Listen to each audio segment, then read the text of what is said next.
разбирам задоснењето, но основна причина за задоснењето е она што го зборуваме од текот на целата кампања, а тоа е нерешената инфраструктура и кон Прилеп, и кон Пелагонискиот регион, и кон Битола. Имено, знаете дека експресниот пат кој што се градеше од Градско до Прилеп е стопирана. Во моментов на постојното патно решение има неколку семафори кои што навистина го прават патувањето невозможно.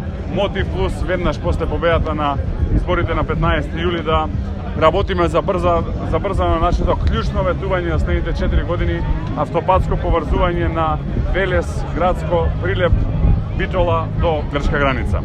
Она што сакам денес да го истакнеме дека ќе имаме средба и со културните работници тука во Прилеп, за мене исклучително значајна средба, затоа што тука во Прилеп планираме да изградиме нов објект за театарот. Има навистина квалитетен театар во Прилеп и има навистина добра публика и заслужуваат да имаат современ објект кој што објект ќе може да ги прими сите љубители на уметноста. Понатака, старата чаршија која што за жал во изминатиот период се повеќе е затворена, се повеќе дуќани сеат празни заради економската ситуација, целосна ревитализација во периодот кој што доаѓа.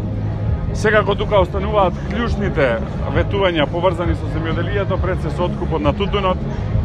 Споменавте, повторам, на првата седница на влада изгласување на закон со кој што се забрани кило тутун да се увезе во Македонија пред целосно да се откупи домашниот тутун. Во исто време, пред недела дена споменав, недела дена помина, немам никаков одговор, да го поставам повторно прашањето.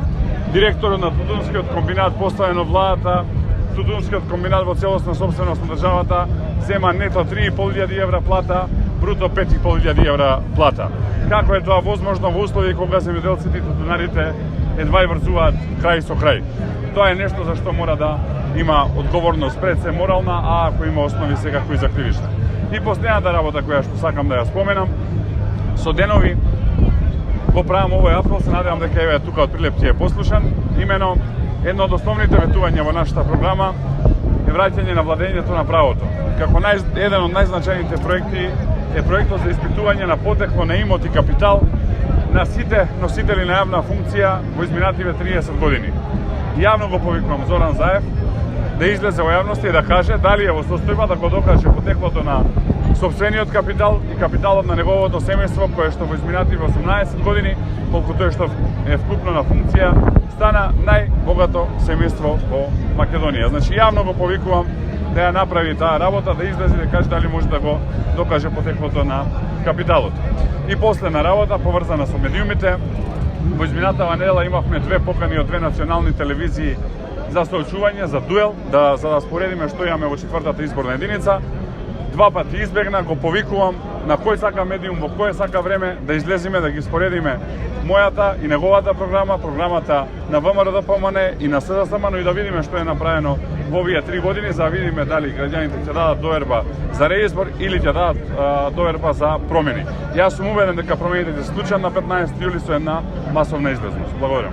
Се враќа на време кога се бега од дуели, вие велите Заев избега од овој дуел, Шекеринска вели Дурловски не се појави на дуел. Во однос на Дурловски мислам дека беше многу јасен дека има закажан дуел на кој што Радмила Шекеринска не се појави и човекот кажа дека не може да го губи времето, чекајте ја. Во оној момент кога мислам Дурловски ќе одговори директно, кога ќе усогласа термин, сум убеден дека ќе присуствува. Во однос на мојот дел можам да кажам дека имаше две покани од две национални телевизии во изминатава недела и јас отидов на двете, Зоран Заев не дојде на ниедна. Знаете, малце е дволично во едно друго време и во еден друг период. Сега сама тоаш како опозиција критикуваше затоа што тогашните владени функционери не избегуваја на дебати.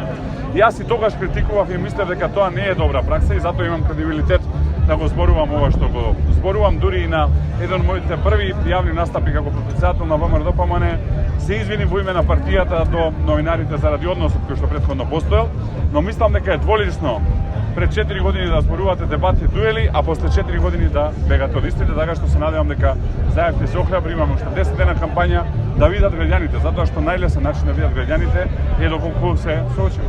Веста од Брисел ве направи порадосен за преговорачката рамка и како што велат бетонирањето на македонскиот јазик. Па клучното прашање тука е кој е датумот за почеток на преговори. Заев излезе во 2018 година, кажа летото добивме датум за преговори. После тоа се сликаа во владиниот авион селфи си направија, добивме датум за преговори, па датумот за преговори никој не го виде. Па после рекоја сигурно во летото од 2019 година добиваме датум за преговори, па дојде помина летото од 2019 година, немаше датум за преговори, па после рекоја октомври 2019 сигурно добиваме датум за преговори, помина октомври немаше исто така. На крај Жими и мајка сигурно во март месец 2020 година добиваме датум за преговори, не случи тоа. И ги гледам сега пред некој ден ни срамни перде се наредиле пред влада, добивме датум за преговори. Па еве јавно да ја прашам и од тука од Прилеп да го кажат кој е датумот на кој што Македонија ќе почне преговори со Европската унија.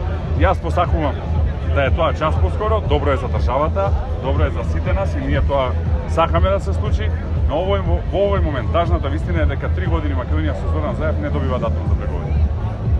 Фала на сите.